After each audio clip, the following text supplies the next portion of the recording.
Can you be too positive?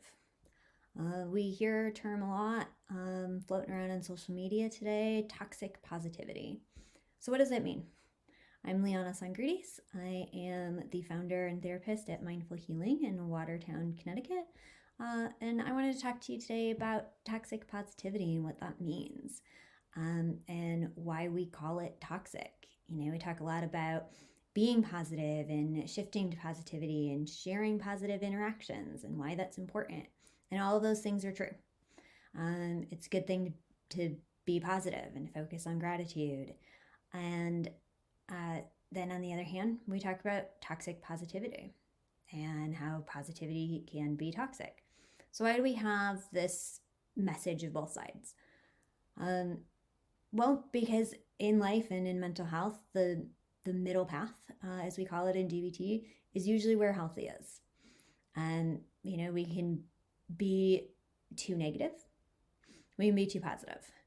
And so we want to find that middle ground. And, positivity and looking on the bright side can be a skill, can be a positive thing for us. It can, it can help us to come out of, a place of depression and sadness, but we can swing past that middle point where it can also be that toxic positivity.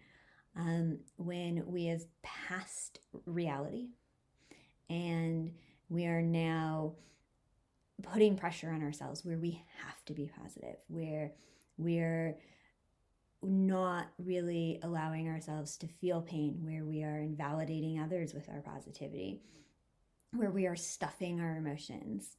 Either end of that spectrum, whether we are pessimistic or overly optimistic, why we call it toxic is that it's not really based in reality.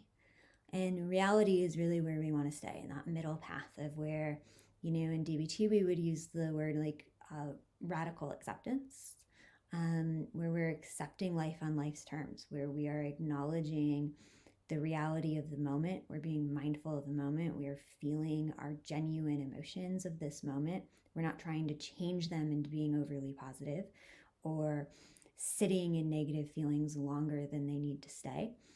But that we're being in this moment the way that it is.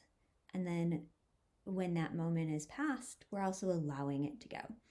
And so when we're being overly positive and we're shifting our perspective to try and force it to be positive, whether it's to not offend somebody else or whether it's to not have to experience pain, we're not really acknowledging life on life's terms. And we're not experiencing the reality of the moment. We're not being mindful of the moment.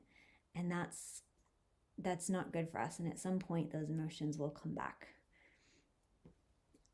Let me know what your thoughts are in this. Share your comments below. I'd love to hear what you think about toxic positivity. Thanks for tuning in.